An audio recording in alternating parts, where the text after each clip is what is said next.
Hello friends, welcome to commerce की Pathshala with Sameer sir.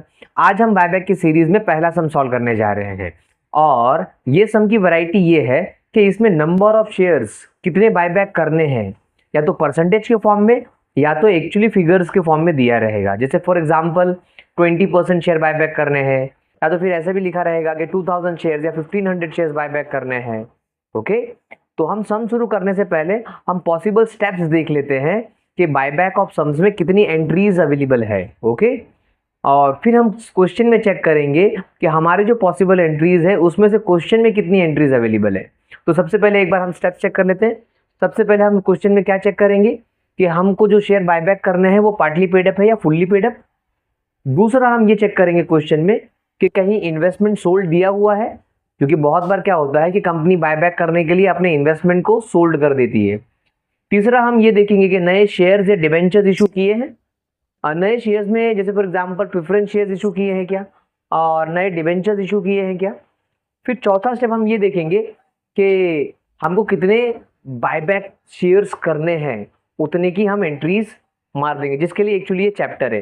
तो ये जो एंट्री है ये कंपलसरी एंट्री है, उसी के लिए तो ये चैप्टर है। तो चौथा स्टेप बायबैक ड्यू रिकॉर्ड करना है। जितने भी नंबर ऑफ शेयर हमको बायबैक करने बोले हैं हम जाकर ये रिकॉर्ड कर देंगे। पांचवा, अगर हमने बायबैक प्रीमियम पे रिकॉर्ड किया था, क्योंकि आपको मैंने बताया था इसके प्रीवियस लेक्चर में कि बहुत बार कंपनीज अपने शेयर्स प्रीमियम पे बायबैक करती है, एक्स्ट्रा पैसा देती है। तो जब एक्स्ट्रा पैसा देने का वादा किया है तो प्रीमियम पे आपने बायबैक रिकॉर्ड किया होगा तो वो प्रीमियम एडजस्ट करना पड़ता है। तो ये भी एक तरीके से कंपलसरी एंट्री ही होती है। अगर प्रीमियम पे बायबैक किया है तो 100% ये एंट्री आने वाली है। फिर हमको सीआरआर क्रिएट करना पड़ेगा। अब देखो, मैंने लास्ट लेक्चर में इसके बारे में क्लेरिफिकेशन दिया था कि सीआरआर कब कब क्रिएट होगा, कि अगर कंपनी ने जितने शेयर बायबैक कर रहे हैं जितने अमाउंट के उतने ही नए शेयर इशू कर लिए हैं तो सीआरआर नहीं आएगा। बट अगर कंपनी ने उतने नंबर ऑफ शेयर इशू नहीं किए उतने अमाउंट के जितने अमाउंट बायबैक कर रही है तो आपको सीआरआर क्रिएट करना पड़ेगा। ओके, तो सीआरआर क्रिएट करेंगे। सीआरआर किस लिए क्रिएट करते हैं? ताकि जो अमाउंट बायबैक हो चुका है उसको एडजस्ट करने के लिए। सीआरआर का फुल फॉर्म क्या है? Capital redemption reserve. आप मेरा इसके पहले का प्रीवियस लेक्चर देख सकते हो, उसमें मैंने डिटेल्स में जानकारी दिया है। ओके, फिर हम सेवेंथ एंट्री जो कंपलसरी एंट्री है एक तरीके से, क्योंकि आप अब बायबैक जो ड्यू रिकॉर्ड किए हो उसको आप पेमेंट करोगे अपने शेयर होल्डर्स को जिनका शेयर आप बायबैक कर रहे हो। देन आठवां पॉइंट आएगा इशू ऑफ बोनस शेयर्स। ये बहुत बार सम्स में दिया रहता है और बहुत बार नहीं दिया रहता है, तो हम लोग चेक करेंगे। ओके, तो मैं सम रीड करना चालू करता हूँ। हम देखेंगे कि इसमें से कौन से पॉसिबल एंट्रीज अवेलेबल है। जैसे कि 1 2 3 4, ये 4 एंट्री तो अवेलेबल रहेगी जहां तक हो सकता है। हाँ, बट अदर एंट्रीज अवेलेबल है या नहीं है हम देख लेते हैं। हम सम को रीड करना चालू करते हैं। देखिए सम प्रॉप अप हो जाएगा स्क्रीन पर। Following is the summary balance sheet of a BTC Limited, a non-listed company as on 31st March 2012। सबसे पहले हम इसकी बैलेंस शीट देख लेते हैं। लायबिलिटी साइड्स में 60,000 इक्विटी शेयर है, 10 रुपीज के है और देखिए अब तक 8 रुपीज ही पेड हुआ है। शेयर 10 रुपीज के है बट अब तक 8 रुपीज ही पेड हुआ है। जब तक कि शेयर हम फुल्ली पेड अप नहीं कर देते तब तक हम बायबैक नहीं कर सकते। इन शॉर्ट यहाँ पर ये शेयर पार्टली पेड अप है, हमें इसको फुल्ली पेड अप करना पड़ेगा। तो पहली एंट्री अवेलेबल है तो मतलब ये सम में पहली एंट्री आएगी। ओके, जहां पर हम शेयर्स को क्या करेंगे? फुल्ली पेड अप करेंगे। देन नेक्स्ट देखिए, कंपनी के पास 10% प्रेफरेंस शेयर्स हैं। ओके, 5 लाख रुपीज की। उसके बाद सिक्योरिटी प्रीमियम्स है, कैपिटल रिजर्व है, जनरल रिजर्व है, प्रॉफिट एंड लॉस है और ट्रेड पेएबल है। जैसे आपको पता है कि कैपिटल रिजर्व डिविजिबल प्रॉफिट नहीं होता है, मैंने इसके पहले के लास्ट लेक्चर में डिस्कस किया है, प्लीज मेरा वो लेक्चर देख लीजिए। ओके, यहाँ पे सिक्योरिटी प्रीमियम, जनरल रिजर्व और प्रॉफिट एंड लॉस ये तीनों डिविजिबल रिजर्व है और ये यूज होंगे जब हम सीआरआर क्रिएट करेंगे या प्रीमियम एडजस्ट करेंगे या बोनस शेयर इशू करेंगे, तो ये यहाँ पर यूज होंगे। बट जो कैपिटल रिजर्व है वो नॉन डिविजिबल रिजर्व है तो वो यूज नहीं होगा। ओके, आगे बढ़ते हैं। फिर लास्ट में ट्रेड पेएबल है जो हमारी करंट लायबिलिटी होती है और असेट्स में हमारे पास सन्ड्री असेट्स है 12,20,000 के और कैश एट बैंक है 2 लाख रुपीज का हमारे पास कैश पड़ा है। अब हम एडजस्टमेंट्स देख लेते हैं। The company took all the necessary steps to make the equity share eligible for buyback. Company ने सारे स्टेप्स लिए हैं इक्विटी शेयर को बायबैक करने के लिए। Then company decided to issue 1200 preference shares at par in order to buy back 20% of the capital equity capital of the company. देखिए यहीं पर दो एंट्रीज के बारे में अवेलेबल है इंफॉर्मेशन। अगर आप ध्यान से देखेंगे तो कह रहा है कि कंपनी ने डिसाइड किया है 1200 प्रेफरेंस शेयर इशू करने का एट पार। मींस यहां पर कंपनी बायबैक करने के लिए नए शेयर इशू कर रही है। कौन से शेयर्स? प्रेफरेंस शेयर्स, वो भी कैसे? एट पार पे। मींस 100 रुपीज का कंपनी 100 रुपीज ही ले रही है, कोई भी एक्स्ट्रा रुपीज नहीं ले रही है। ओके, प्रीमियम पे इशू नहीं कर रहे हैं। तो मैं कहूंगा कि हमारे पास न्यू इशू की एंट्रीज अवेलेबल है इस सब में। नए शेयर प्रेफरेंस शेयर इशू किए ना, और उसके बाद उसी सब में कहता है, ये उसी लाइन में कहता है 20% of the equity capital. Buyback कितना कर रहे हैं हम लोग?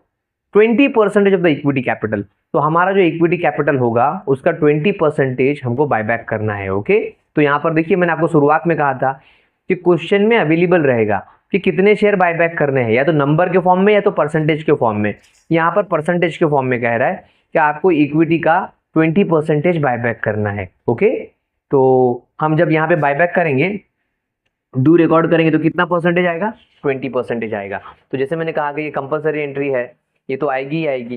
तो हमारे पास 3 एंट्री अवेलेबल हो गई अब तक। देन नेक्स्ट, फिर आगे पढ़ते हैं सबको। The new issue was fully subscribe. Means जो प्रेफरेंस शेयर हमने इशू किए थे ना, वो सारे सब्सक्राइब्ड हो गए। ठीक है, ये इंफॉर्मेशन है। The company also issued 1010% debentures of ₹100 each fully paid up. Company ने यहाँ पर 2 न्यू इशू किया है, शेयर्स भी इशू किए हैं और डिबेंचर्स भी इशू किए हैं। ओके, ध्यान रखना है हमको कि यहाँ पर 2 न्यू इशूज हैं, न्यू शेयर्स भी इशू हुए हैं और न्यू डिबेंचर्स भी इशू हुए हैं इस सब में। ओके, 100 रुपीज़ के डिबेंचर्स हैं। और कितने डिबेंचर इशू किए? 1000, और उसका परसेंटेज क्या था? 10% वाले को डिबेंचर थे।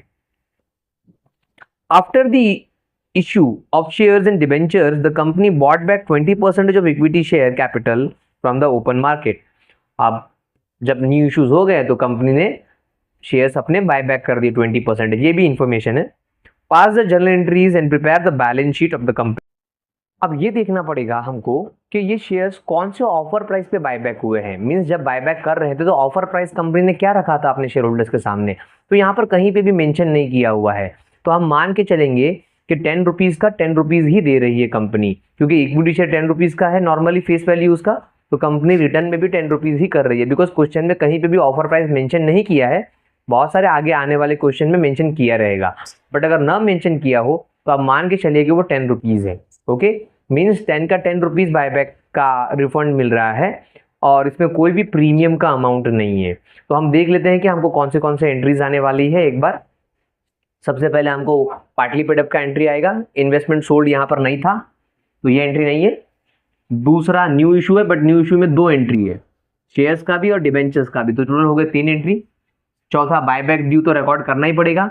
अब जब सम में बायबैक प्रीमियम पे नहीं है, हाँ, क्योंकि ऑफर प्राइस दिया ही नहीं हुआ है, तो हम मान के चलेंगे कि ये बायबैक 10 रुपीज़ का शेयर्स 10 रुपीज़ पे ही रिफंड हुआ है उनको। मीन्स कंपनी ने जब ओपन मार्केट से खरीदा होगा तो उनको 10 रुपीज़ ही पे किया होगा, ऐसा मान के चलना पड़ेगा, बिकॉज यहाँ पे ऑफर प्राइस अवेलेबल नहीं है।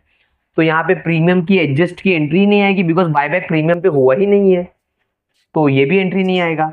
और CRR तो क्रिएट करना पड़ेगा, देखना पड़ेगा कैलकुलेशन में कि जो न्यू शेयर इशू किया है क्या वो उतना है जितना बायबैक का अमाउंट था। अगर उतना नहीं था तो फिर CRR क्रिएट करना पड़ेगा। और ये वाली entry payment of buyback compulsory entry है, वो तो करना ही पड़ेगा। और आपको इसमें कोई बोनस शेयर्स का ऐसा कोई क्वेश्चन में लिखा हुआ नहीं था, तो बोनस शेयर्स की एंट्री नहीं आने वाली है। तो कितनी एंट्री हो गई? 1 2 3 4 5 6, टोटल आपको 6 एंट्री आने वाली है। ओके, अब जो पहला है उसमें 2 एंट्री आएगा, बिकॉज वो हमको सबसे पहले ड्यू दिखाना पड़ेगा कि हमको कितना शेयर का फुल्ली पेड अप करना है, और उसके बाद वो अमाउंट रिसीव करना पड़ेगा। तो चलिए मैं सम की एंट्री शुरू करता हूँ। सबसे पहले हम कौन सी एंट्री करेंगे? पार्टली पेड अप की एंट्री करेंगे। ओके, तो शुरू करते हैं। तो सबसे पहले इसमें क्या करना पड़ेगा? आपको जो शेयर्स का फुल्ली पेड अप करना है उसका ड्यू एंट्री करना पड़ेगा। तो चलिए शुरू करते हैं। एंट्री नंबर 1, मैं जब फाइनली 2 रुपीज मांगूंगा तो उसको क्या कहेंगे, फाइनल कॉल अकाउंट। ओके, तो फाइनल कॉल अकाउंट डेबिट में दिखाएंगे, final call account debit to, कौन सा पैसा है ये, इक्विटी शेयर कैपिटल, क्योंकि हम लोग किसको फुल्ली पेड अप कर रहे हैं, इक्विटी शेयर को फुल्ली पेड अप कर रहे हैं, इसीलिए यहाँ पर equity share capital account credit आ गया। क्यों, क्योंकि हमको जो पैसा आने वाला है वो हम हमारी बैलेंस शीट में लायबिलिटी साइड में दिखाएंगे, यहाँ पे दिखाएंगे ना कैपिटल, और लायबिलिटी कौन सा बैलेंस होता है, क्रेडिट बैलेंस होता है। तो इसीलिए जो हमारा इक्विटी शेयर है, जो हमारा इक्विटी कैपिटल है, वो कहाँ पे दिखेगा, क्रेडिट में दिखेगा। ओके, और फाइनल कॉल अकाउंट डेबिट, क्योंकि हम फाइनल कॉल उनसे लास्ट 2 रुपीज मंगा रहे हैं। ओके, तो देखते हैं हम कितने नंबर ऑफ इक्विटी शेयर है हमारे पास। तो क्वेश्चन में दिया है 60,000 नंबर ऑफ इक्विटी शेयर है, तो 60,000 इंटू 2 रुपीज मंगाना है ना, बिकॉज सब में देखिए आप देखेंगे तो 10 रुपीज में से 8 रुपीज पेड अप है, तो अभी भी पेंडिंग कितने हैं, 2 रुपीज पेंडिंग है ना, करेक्ट। सब में 10 रुपीज का शेयर था, ये फेस वैल्यू थी, और पेड अप वैल्यू कितनी है, 8 रुपीज है, तो अभी भी पेंडिंग कितने हैं, 2 रुपीज पेंडिंग है, तो वो 2 रुपीज मंगाएंगे, तो कितना हो जाएगा यहाँ पर 1,20,000। अब हमने ये ड्यू रिकॉर्ड कर लिया, being final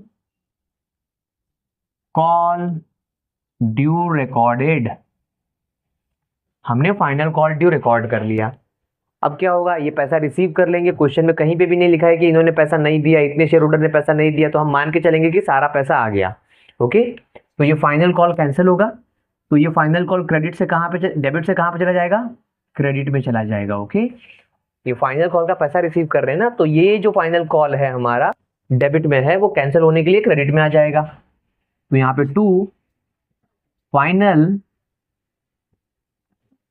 call account credit 1,20,000, और डेबिट में क्या आ जाएगा, कैश, क्योंकि हमने ये पैसे रिसीव किए हैं ना फाइनल कॉल पर 2 रुपीज, तो यहां पर आ जाएगा कैश बैंक अकाउंट, या खाली आप बैंक अकाउंट लिख दो तो भी चलेगा, बैंक अकाउंट डेबिट।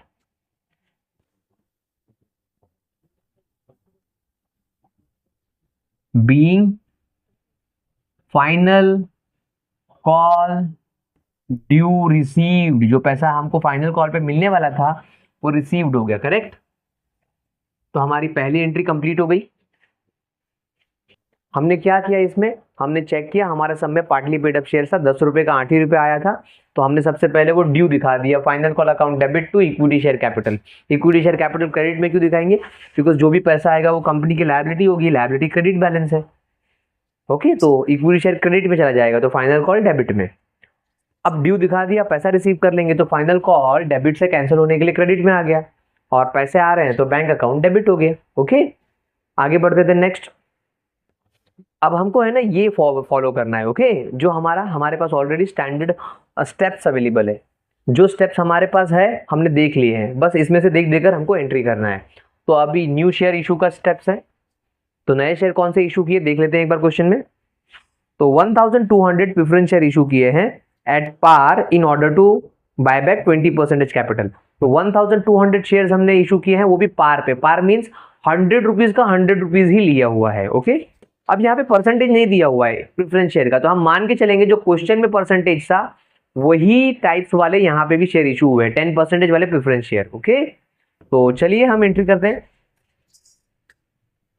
तो सबसे पहले जब हम शेयर इशू करेंगे तो हमारे पास क्या आएंगे, पैसे आएंगे, तो बैंक अकाउंट डेबिट,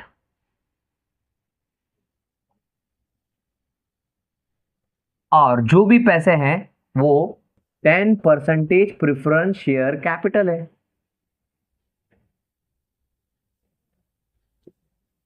जो भी पैसे हम रिसीव कर रहे हैं वो कौन से पैसे हैं, हमारे पास प्रेफरेंस शेयर कैपिटल है वो। अच्छा, कितने शेयर इशू कर रहे हैं, 1200, और 100 रुपए का एक शेयर है। यहाँ पे कोई प्रीमियम है ही नहीं, इसलिए प्रीमियम मैंने रिकॉर्ड नहीं किया। मान लो प्रीमियम होता तो क्रेडिट में एक और चीज लिख देता मैं, टू सिक्योरिटी प्रीमियम, बट यहाँ पे प्रीमियम जैसी कोई चीज ही नहीं है। वो बोल रहा है ना पार पे 100 रुपीज का 100 रुपीज पे इशू किया, तो यहाँ पर 1,20,000 रुपीज आ जाएंगे।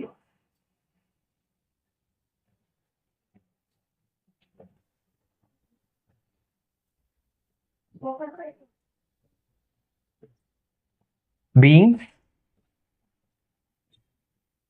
new preference share issued। तो यहां पे हमने प्रेफरेंस शेयर इशूड का भी एंट्री रिकॉर्ड कर दिया। अब फोर्थ, हमने इसी सम में, इसी एंट्री में हमने डिबेंचर्स भी इशू किया हुआ है। तो आइए देख लेते हैं कितने डिबेंचर्स इशू किए। देखिए यहां पर थर्ड लाइन में लिखा हुआ है, the company also issued 1000 10% debentures of ₹100 each fully paid up. अब यहाँ पे 1000 डिबेंचर इशू किए हैं और वो भी 10% वाले विदाउट कोई प्रीमियम। यहाँ पे कोई प्रीमियम बोला ही नहीं है, तो हम मान के चलेंगे कि 100 रुपीज का 100 रुपीज ही लिया हमने डिबेंचर्स पे भी। तो अब डिबेंचर इशू कर रहे हैं तो पैसा आएगा तो कैश बैंक अकाउंट डेबिट हो जाएगा। बिकॉज कभी भी जब कोई भी असेट्स बढ़ता है, जैसे कि बैंक एक असेट है, तो जब भी वो आएगा तो डेबिट में प्लस होगा, क्रेडिट में माइनस होगा। तो हमारे पास पैसे आ रहे हैं ना, तो डेबिट में प्लस हो जाएगा। ओके, तो बैंक अकाउंट डेबिट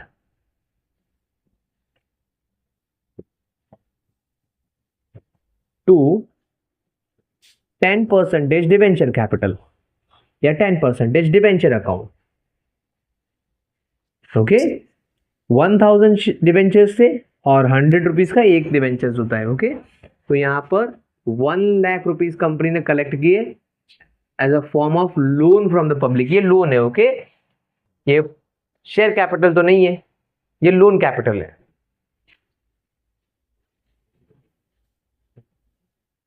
ये मीन्स मेरा कहना ये चाहता था कि ये कोई ऑनरशिप का कैपिटल नहीं है, ये लोन कैपिटल है। ओके, बीइंग 10%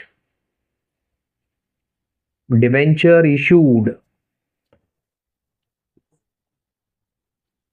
अब पांचवी एंट्री ले लेते हैं। तो हमारे यहाँ पर हमने पार्टली पेड अप का एंट्री कर दिया, डिबेंचर भी, शेयर भी इशू कर दिया, डिबेंचर भी इशू कर दिया। अब हमको 20% शेयर्स बायबैक को रिकॉर्ड करना है। ओके, तो हम रिकॉर्ड करेंगे बायबैक को। तो जरा देख लीजिए यहाँ पर थोड़ी सी वर्किंग। हमेशा कोशिश कीजिए कि आप जब बायबैक करते हो तो नंबर ऑफ शेयर्स पे बायबैक कीजिए। ओके, हमेशा जब आप बायबैक का रिकॉर्ड निकालोगे तो नंबर ऑफ शेयर्स पे बायबैक कीजिए।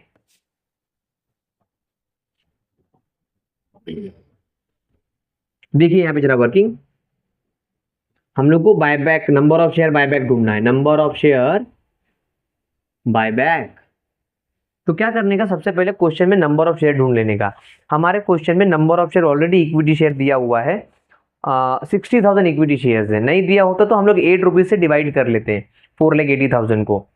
जितना अमाउंट पार्टली पेड अप है उससे अगर आप इक्विटी कैपिटल को डिवाइड, जितना अमाउंट पेड अप है उससे अगर आप इक्विटी कैपिटल को डिवाइड कर दोगे तो आपको मिल जाएगा कितने नंबर ऑफ शेयर बायबैक करने हैं। बट गनीमत है कि इस क्वेश्चन में ऑलरेडी दिया हुआ है कि हमें 60,000 शेयर्स को बायबैक करना है। तो नंबर ऑफ शेयर ऑलरेडी दिए हुए हैं, 60,000 शेयर्स हैं, इसका 20% बायबैक करना है ना। तो अगर इसका 20% करें तो कितना आ जाएगा, 12,000 नंबर ऑफ शेयर जो हमको क्या करने हैं, बायबैक करने हैं। ओके, अच्छा, इसका ऑफर प्राइस क्या है, कितने मतलब क्या पैसा देंगे उसको, तो मैंने बताया कि सब में कहीं नहीं लिखा, तो हम मान के चलेंगे कि 10 रुपीज का 10 रुपीज देंगे। बिकॉज सब में कहीं पे भी लिखा नहीं कि ऑफर प्राइस क्या है, तो हम मान के चलेंगे कि भाई उसको 10 रुपीज था तो 10 रुपीज ही रिफंड किया वापस। तो हम लोग बायबैक ड्यू का एंट्री रिकॉर्ड कर लेते हैं। अब जरा देखिए, बायबैक ड्यू का एंट्री रिकॉर्ड करना है तो आपका इक्विटी शेयर कैपिटल क्या हो जाएगा, डेबिट हो जाएगा, क्योंकि हम शेयर को कैंसिल कर रहे हैं ना। शेयर आपका कहाँ पे पड़ा है, इक्विटी शेयर कैपिटल, ये लायबिलिटीज में पड़ा हुआ है। ये इक्विटी शेयर कहाँ पर है, लायबिलिटीज में। और लायबिलिटी कौन सा बैलेंस होता है, क्रेडिट होता है। तो जब कैंसिल करेंगे तो इक्विटी शेयर कहाँ पर आ जाएगा, डेबिट में आ जाएगा, बिकॉज हमको कैंसिल करना है उसको। ओके, कैंसिल मतलब बायबैक करना है ना। तो ये क्रेडिट वाला बैलेंस डेबिट में आ जाएगा। तो equity share capital account debit. क्या हम लोग प्रीमियम पे बायबैक कर रहे हैं, नहीं, 10 रुपए का 10 रुपया ही दे रहे। अगर प्रीमियम पे बायबैक करते तो मैं यहाँ पे लिखता premium on buyback account debit, फिर प्रीमियम का अमाउंट रखते। ओके, और फिर टू इक्विटी शेयर होल्डर आता। बट यहाँ पे प्रीमियम है ही नहीं तो मैं प्रीमियम का नहीं लिखता हूँ, डायरेक्टली लिख दूंगा कि ये पैसा किसको देना है। जो भी हम बायबैक रिकॉर्ड कर रहे हैं वो पैसा किसको देना है, हमको इक्विटी शेयर होल्डर्स को देना है। ओके, तो यहाँ पे शेयर होल्डर्स क्रेडिट में आ जाएंगे। कितने शेयर बायबैक करने हैं, 12,000 शेयर्स बायबैक करने हैं। और कितने पे बायबैक करना है? 10 रुपीज पे बायबैक करना है। तो 1,20,000 आपका बायबैक अमाउंट आ जाएगा। देखिए कोशिश कीजिए हमेशा आप बायबैक जब ढूंढेंगे तो नंबर ऑफ शेयर्स पे निकालिए, ओके? तो ज्यादा थोड़ा इजी पड़ता है हमको। बीइंग बायबैक ड्यू रिकॉर्डेड,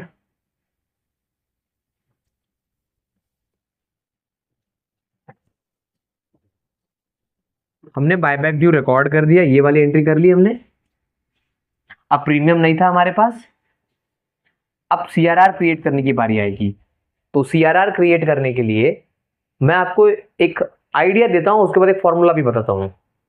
देखिए हम कितना शेयर बायबैक कर रहे हैं? 1,20,000 शेयर्स। ओके, इसका मतलब क्या होता है कि हमारा 1,20,000 शेयर्स का कैपिटल कैंसिल हो जाएगा, मतलब उतना पैसा हमारा बैलेंस शीट से कम हो जाएगा ना, क्योंकि हम लोग उनका पैसा रिफंड कर दे रहे, तो उतना शेयर कैंसिल हो जाएगा। तो नियम ये कहता है कि जब इतना शेयर का पैसा 1,20,000 रिफंड हो गया तो उतना ही कैपिटल एडजस्ट करना पड़ेगा वापस। मीन्स वहां पर वापस 1,20,000 दिखाना पड़ेगा। या तो वो सीआरआर कैपिटल रिडम्पशन रिजर्व के फॉर्म में दिखा दो, या तो फिर नए शेयर इशू कर लो। अगर नए शेयर इशू करने के बाद हमारे पास उतना अमाउंट आ चुका है जितना हमने बायबैक किया था, तो आपको सीआरआर क्रिएट करने की जरूरत ही नहीं है। क्यों? क्योंकि जितना अमाउंट हमने कम किया था बायबैक के थ्रू उतना ही नए शेयर के थ्रू भर दिया। बट अगर उतना अमाउंट नहीं भरा है तो फिर क्या करना पड़ेगा? बैलेंस अमाउंट के लिए हमको सीआरआर क्रिएट करना पड़ेगा। अब मैं इसको एक बार फॉर्मूले में भी समझा देता हूं, यहां पर एक फॉर्मूला लिखकर, तो आप हमेशा यूज कर सकते हो उस फॉर्मूले को सीआरआर को क्रिएट करने के लिए। ओके, 2 स्टेप का फॉर्मूला है, बड़ा सिंपल है। मैं यहां पे ऐसा लिखूंगा, सबसे पहला फर्स्ट, पहले तो मैं हेडिंग दे देता हूं कि हम लोग क्या क्रिएट कर रहे हैं, सीआरआर ढूंढ रहे। तो उसका सबसे पहला स्टेप है कि यहां पे लिखना है कैपिटल अमाउंट बायबैक।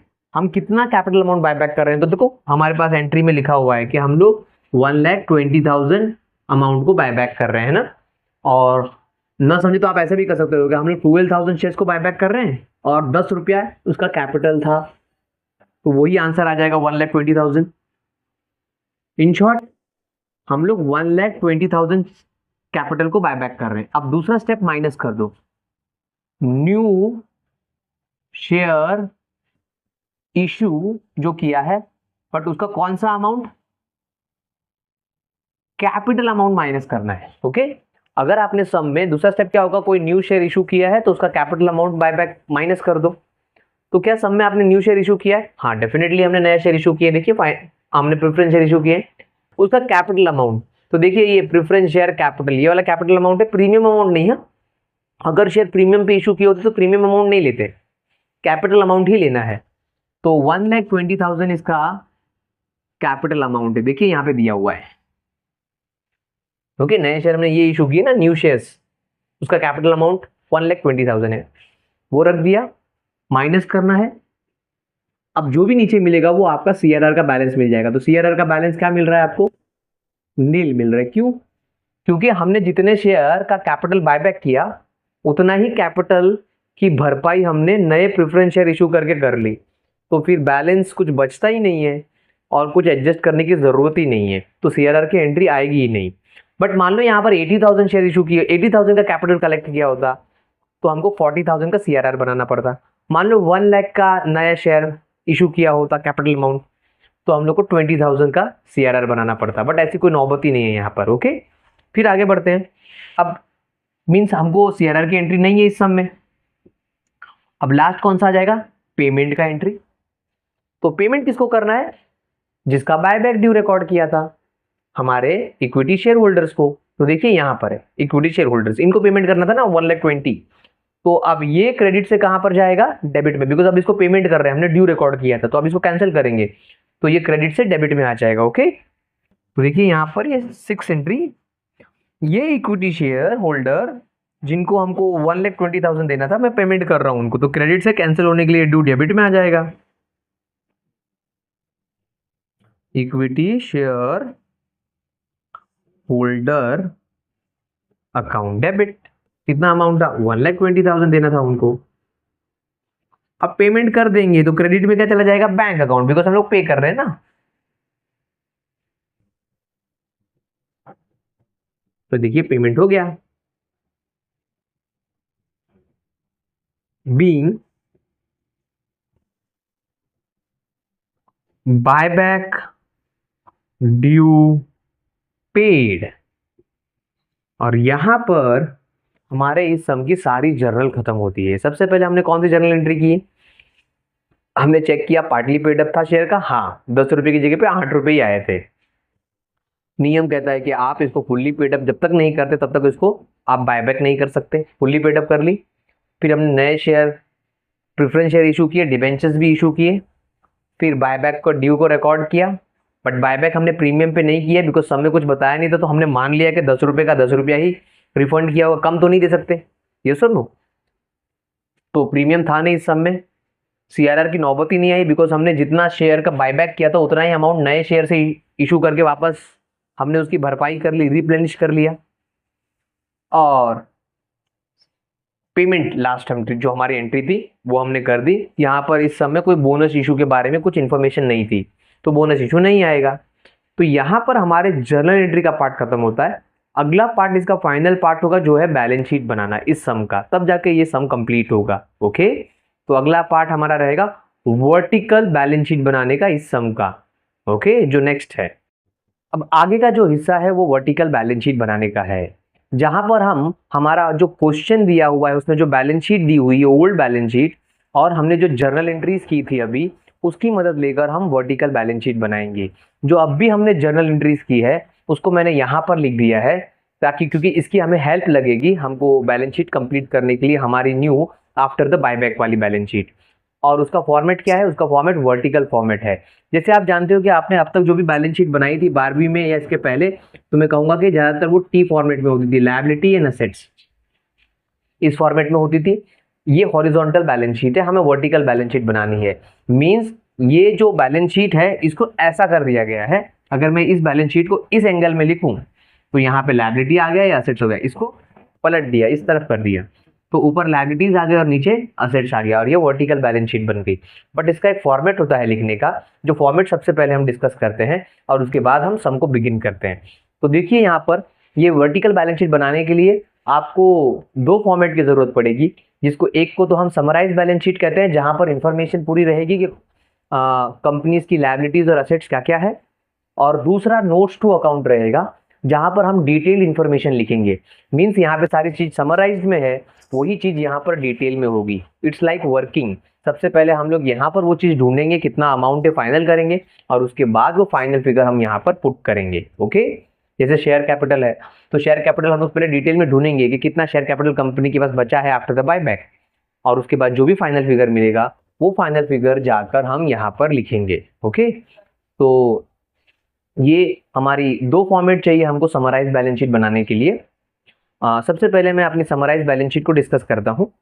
तो शुरुआत होती है रोमन 1 से, वहाँ पे इक्विटी एंड लायबिलिटीज लिखा हुआ है। इक्विटी मीन्स जो कंपनी के शेयर होल्डर से आया हुआ पैसा होगा, एंड लायबिलिटीज मीन्स यहाँ पर कंपनी ने जो अदर सोर्स से लोन लिया हुआ है, या जो दूसरी लायबिलिटीज है जैसे कि लोन हो गया, क्रेडिटर हो गया, वो सारी चीजें लायबिलिटीज में जाएगी। तो अब सबसे पहला जो इक्विटी एंड लायबिलिटी है रोमन 1 में, यहाँ पर फर्स्ट आएगा। हमारी लायबिलिटी 3 सेक्शन में कंप्लीट होगी, 1, 2 एंड 3, जिसमें शेयर होल्डर्स फंड है, फिर नॉन करंट लायबिलिटीज है, और फिर करंट लायबिलिटीज है। ओके, तो सबसे पहले मैं फर्स्ट डिस्कस करता हूं हमारा शेयर होल्डर्स फंड, जो हमारा इक्विटी कहेंगे हम। ओके, तो अब शेयर होल्डर्स फंड मीन्स क्या? जो शेयर होल्डर से आया हुआ पैसा होगा, तो उसमें सबसे पहले क्या ढूंढेंगे? शेयर कैपिटल, जो शेयर होल्डर से आया हुआ पैसा होगा।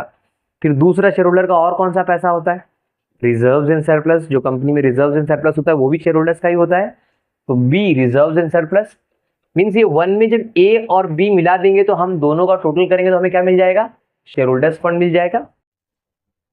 अब बात करते हैं नॉन करंट लायबिलिटीज की।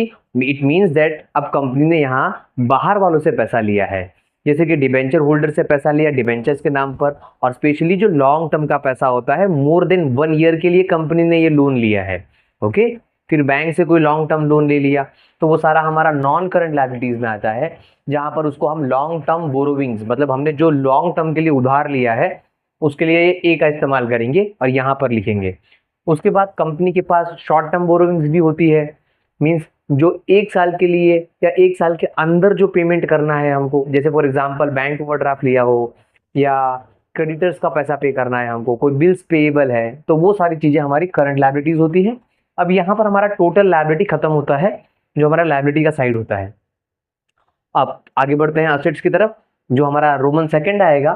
अब असेट्स में सबसे पहले हमारे पास, उसमें भी 3 ही सेक्शन है। सबसे पहला आएगा हमारे पास नॉन करंट असेट्स, जिसको हम फिक्स असेट्स भी कहते हैं। Land and building, plant and machine, furniture वगैरह जो लॉन्ग टर्म के लिए यूज होगा, वो सारी चीजें यहाँ पे रिकॉर्ड होगी फिक्स असेट्स के अंदर। अब उसके बाद आता है नॉन करंट इन्वेस्टमेंट, जो कंपनी ने लॉन्ग टर्म के लिए इन्वेस्टमेंट करके रखा है, वो सारी चीजें यहाँ पे लिखेंगे।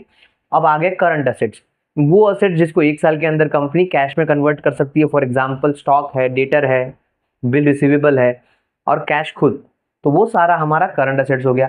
ऐसा मिला के हमको टोटल असेट्स मिल जाएगा। अगर मैं कहूँ तो पूरे फॉर्मेट में 2 रोमन नंबर है, 1 और 2, इक्विटी एंड लायबिलिटी में और असेट्स में से डिवाइडेड है। और हर सेक्शन में 3 सेक्शन है। जैसे इक्विटी एंड लायबिलिटी में सबसे पहला कौन सा, शेयर होल्डर्स फंड, दूसरा नॉन करंट लायबिलिटी, तीसरा करंट लायबिलिटी। और जब मैं असेट्स में भी जाऊंगा रोमन 2 में, तो वहां पे भी 3 सेक्शन है। सबसे पहला कौन सा आएगा, फर्स्ट, सबसे पहला हमारा आ जाएगा non current asset, that is fix asset. दूसरा आएगा हमारा नॉन करंट इन्वेस्टमेंट और तीसरा आएगा हमारा करंट असेट्स। अब मैं सम पर बात करता हूं। तो ये वर्टिकल बैलेंस शीट बनाने के लिए हमको 2 चीज की जरूरत पड़ेगी। एक तो हमारी जो ओल्ड बैलेंस शीट है वो, और दूसरा हमको जो हमारी जर्नल एंट्रीज है उसकी मदद लगेगी। तो मैं शुरू करता हूँ। देखिए आपको सम प्रॉप अप हो जाएगा स्क्रीन पर।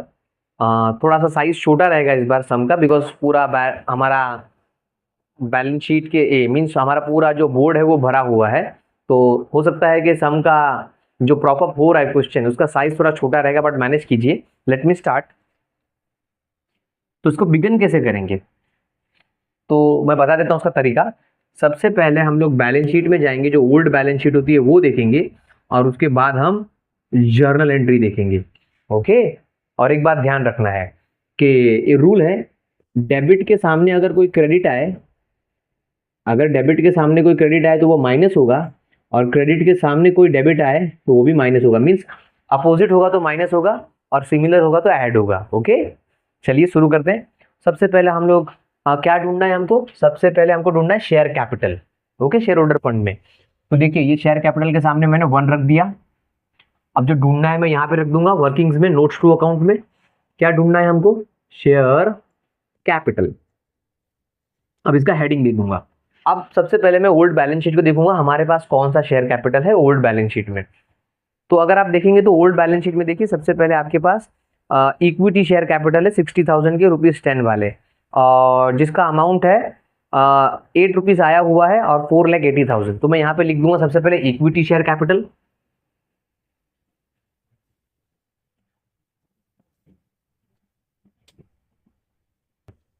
अब क्या कर लूंगा, मैं एक ब्रैकेट ओपन कर लूंगा और उसमें जो अमाउंट था ना वो अमाउंट यहाँ पर रख दूंगा। जैसे यहाँ पर क्या अमाउंट था, 4,80,000, तो 4,80,000 मैंने यहाँ पर रख दिया। अच्छा, मैंने ये बैलेंस कहाँ से उठाया, बैलेंस शीट से, लायबिलिटी साइड से। और लायबिलिटी साइड कौन सा होता है, क्रेडिट साइड होता है। तो ये मैं यहाँ पे क्रेडिट लिख रहा हूँ आपको समझाने के लिए। ओके, मैं बाद में इसको इरेज कर दूंगा, बट आपको समझाने के लिए कि ये जो 4,80,000 है वो कौन सा बैलेंस है, क्रेडिट बैलेंस है, और इसका नाम क्या है, इक्विटी शेयर कैपिटल। अब मैंने बैलेंस शीट का कंप्लीट कर लिया। अब मैं जर्नल की तरफ जाऊंगा, एक चीज उठाने का बैलेंस शीट से, उसको लिखने का, फिर जर्नल की तरफ जाने का। अब हमारे पास ये जर्नल एंट्रीज अवेलेबल है जो हमने अभी लिखी थी। अब इसमें हम चेक करते हैं कि हमारे पास इक्विटी शेयर कैपिटल कहाँ कहाँ लिखा हुआ है। तो देखिए सबसे पहले ही एंट्री में क्रेडिट साइड में लिखा हुआ है इक्विटी शेयर कैपिटल, दिख रहा है यहाँ पर, ये रहा, ये देखिए सबसे पहले यहीं पे लिखा हुआ है इक्विटी शेयर कैपिटल, है ना। तो वो कौन सा बैलेंस है, क्रेडिट बैलेंस है। और ये भी कौन सा बैलेंस है, क्रेडिट बैलेंस है। तो क्रेडिट क्रेडिट प्लस, क्रेडिट के सामने डेबिट बैलेंस होता तो मैं माइनस करता, क्रेडिट क्रेडिट प्लस, बिकॉज वो भी क्रेडिट है। तो यहाँ पे प्लस हो जाएगा, कितना अमाउंट था, 1,20,000। सिमिलर नाम देखना है, इक्विटी शेयर कैपिटल लिखा है, कौन सा बैलेंस लिखा है, क्रेडिट वाला। तो क्रेडिट क्रेडिट प्लस हो जाएगा, बिकॉज हमारा जो ओरिजिनल है वो भी क्रेडिट है। तो ये प्लस हो गया 1,20,000। अब दूसरी एंट्री में चेक करते हैं कहीं इक्विटी शेयर कैपिटल है। तो हाँ, अगर दूसरी एंट्री में आप चेक करोगे तो देखिए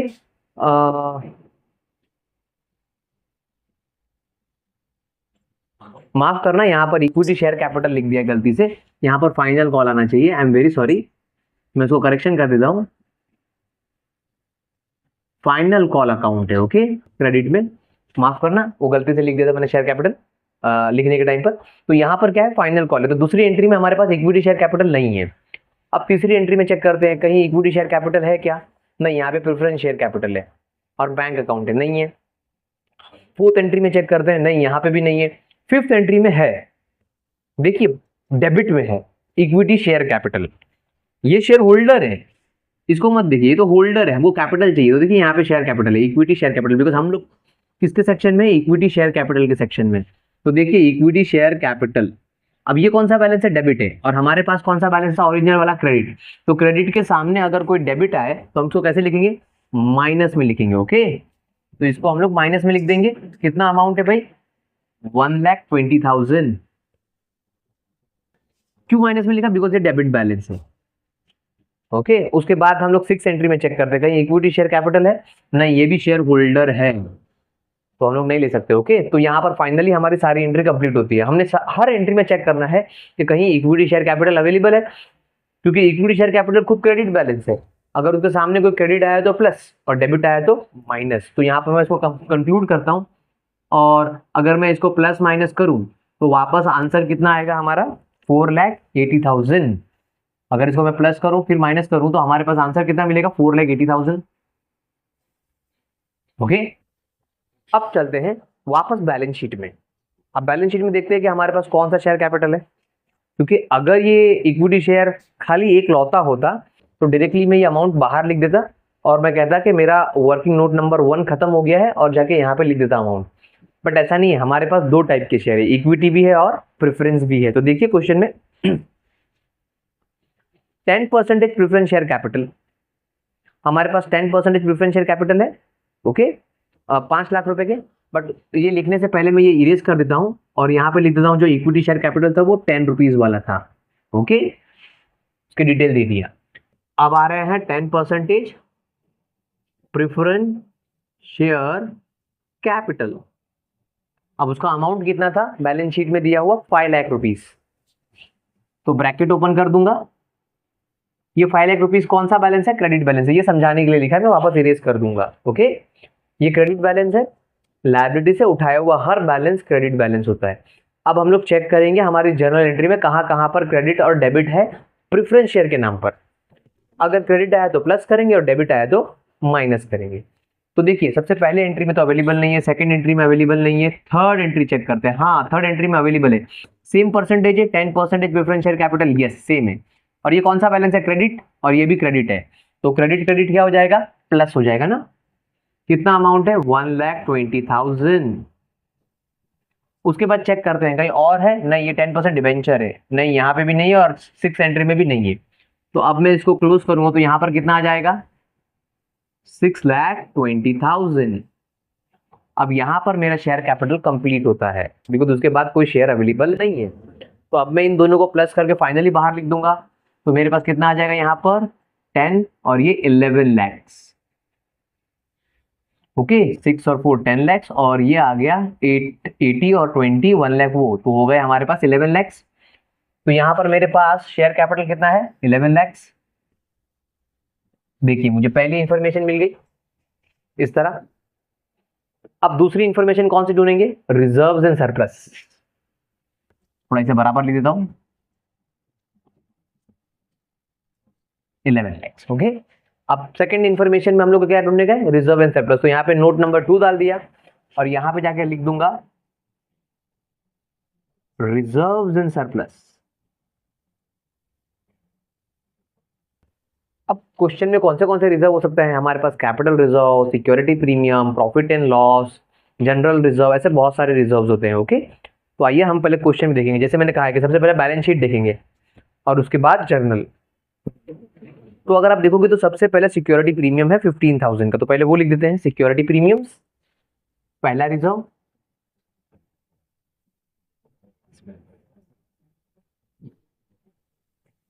अब सुनिए, सिक्योरिटी प्रीमियम का डायरेक्ट अमाउंट में 15,000 बाहर लिख दे रहा हूं, मतलब इनर कॉलम में लिख दे रहा हूं, क्यों, क्योंकि यहाँ पर कहीं पे भी सिक्योरिटी प्रीमियम वर्ड यूज ही नहीं हुआ है हमारे जर्नल एंट्रीज में, तो मैं फिर इसको अंदर लिखूंगा और वापस नील करके बाहर लिखूँ तो डबल एफर्ट हो जाएगा ना।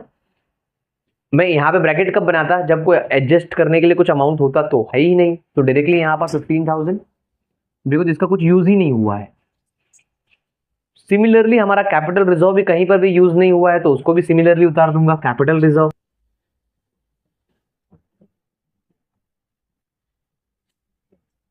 और इसका अमाउंट है कैपिटल रिजर्व का 15,000।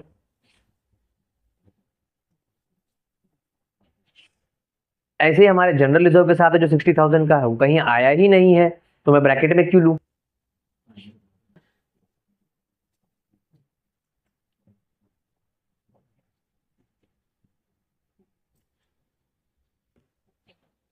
अब उसके बाद देखो कि प्रॉफिट एंड लॉस अकाउंट, वो भी हमारा रिजर्व है 50,000 का।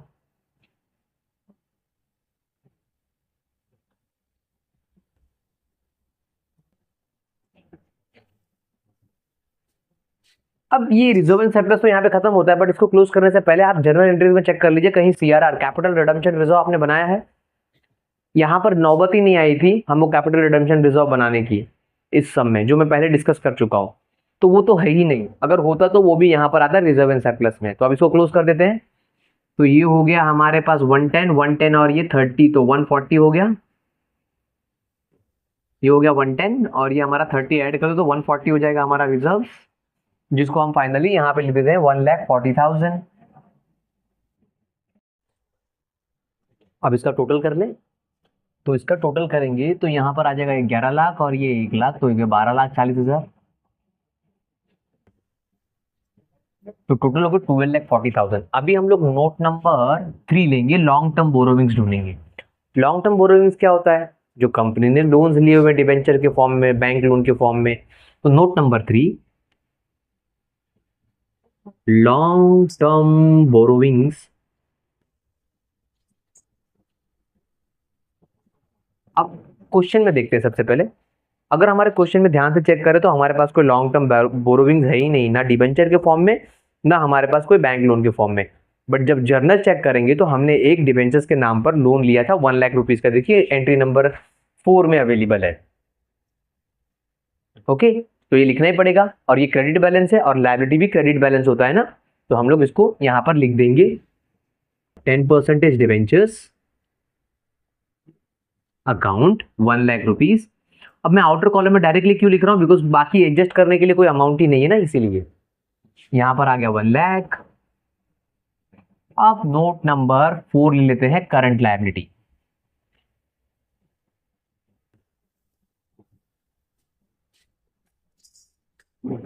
अब करंट लायबिलिटीज सबसे पहले क्वेश्चन में चेक करेंगे तो हमारे पास एक ही करंट लायबिलिटी है, ट्रेड पेएबल 3 लाख रुपीज की, और यहां पर उसके बारे में कोई डिस्कशन आया ही नहीं है, तो डायरेक्टली आउटर कॉलम में आ जाएगी।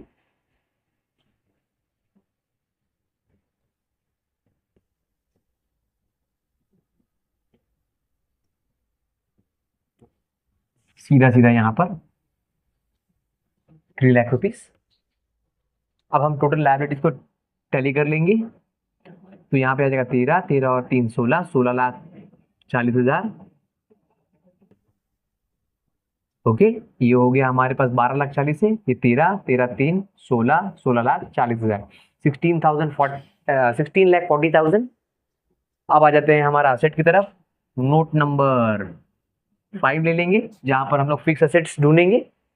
नॉन करंट असेट्स में फिक्स असेट ढूंढना पड़ेगा ना, land and building, plant and machine, ऐसे सारे assets.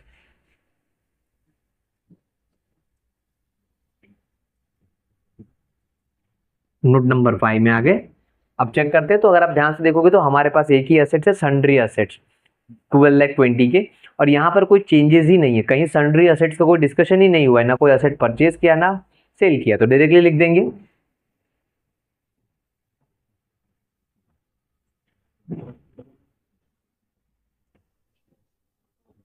12,20,000 directly outer column, because कोई भी चेंजेस नहीं है इसमें।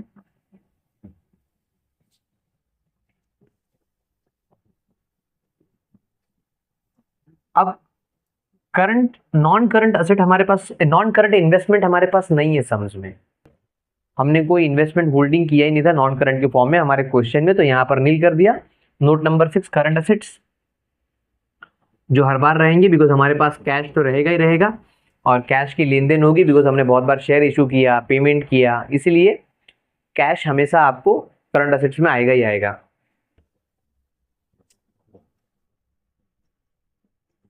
करंट असेट्स, उसमें कैश एंड कैश इक्विवेलेंट लिखेंगे।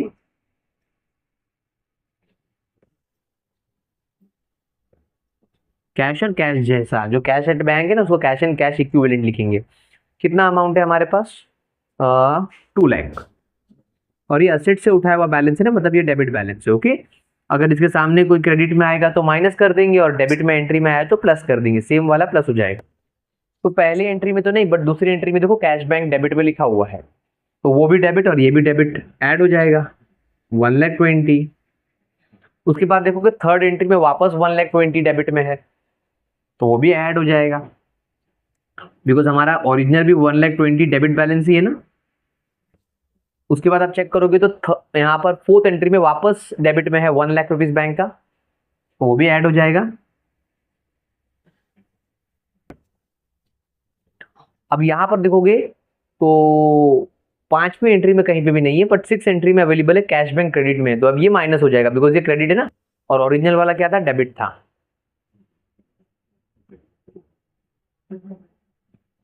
तो अगर इसको टोटल करें तो 2 लाख, 3 लाख, 4,20,000 होगा अगर इसका टोटल प्लस माइनस करें तो अब ये 4,20,000 यहां पे लिख देते हैं। अब फाइनली हमारा असेट्स का टोटल निकाल लेते हैं, मैच करता है कि नहीं देखते हैं। 16,40,000, यस इट इज मैच्ड। अब यहाँ पर इस तरह हमारी ये बैलेंस शीट खत्म होती है। फ्रेंड्स, सच में बहुत मेहनत लगती है ये सारे सम्स को कंप्लीट करने के लिए। मेरा आपसे रिक्वेस्ट है कि मेरे चैनल को सब्सक्राइब जरूर कीजिए, लाइक कीजिए और जितने भी आपके फ्रेंड्स हैं उनको प्लीज़ शेयर कीजिए सम, ताकि उनको भी हेल्प हो जाए। Thank you so much.